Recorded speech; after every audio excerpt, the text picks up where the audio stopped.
So this video was taken at Aquarius Undersea Laboratory, 4 miles off the coast of Key Largo, about 60 feet below the surface.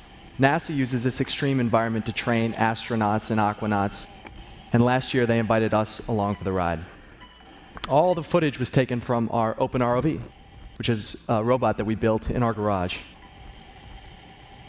So ROV stands for Remote Operated Vehicle, which in our case means our little robot sends live video across that ultra-thin tether back to the computer topside. It's open source, meaning we publish and share all of our design files and all of our code online, allowing anyone to modify or improve or change the design. It's built with mostly off-the-shelf parts and costs about 1,000 times cheaper than the ROVs James Cameron used to explore the Titanic. So ROVs aren't new. They've been around for decades.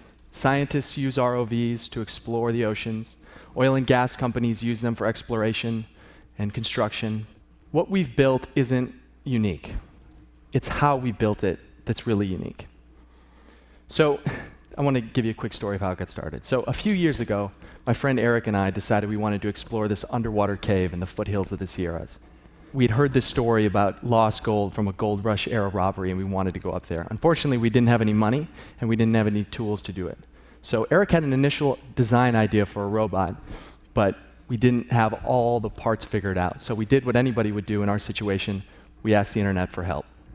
More specifically, we created this website, openrov.com, and shared our intentions and our plans.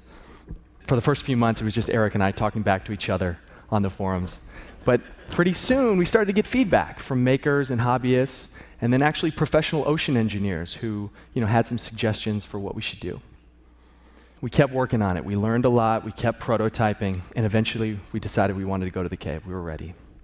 So about that time, our little expedition became quite a story, and it got picked up in the New York Times, and we were pretty much just overwhelmed with interest from people who wanted a kit that they could build this open ROV themselves. So we decided to put the project on Kickstarter, and when we did, we raised our funding goal in about 2 hours, and all of a sudden had this money to make these kits. But then we had to learn how to make them. I mean, we had to learn small batch manufacturing. So we quickly learned that our garage was not big enough to hold our growing operation. But we were able to do it. We got all the kits made. Thanks a lot to Tech Shop, which was a big help to us. And we shipped these kits all over the world just before Christmas of last year. So it was just a few months ago. But we're already starting to get video and photos back from all over the world, including this shot from under the ice in Antarctica. We've also learned that penguins love robots.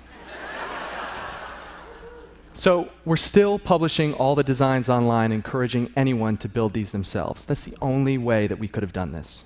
It's by being open source, we've created this distributed R&D network, and we're moving faster than any venture-backed counterpart. But the actual robot is really only half the story.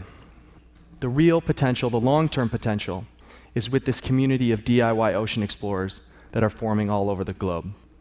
What can we discover when there's thousands of these devices roaming the seas? So you're probably all wondering, the cave, did you find the gold?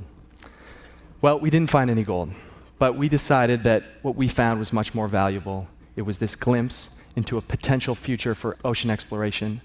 It's something that's not limited to the James Camerons of the world, but something that we're all participating in.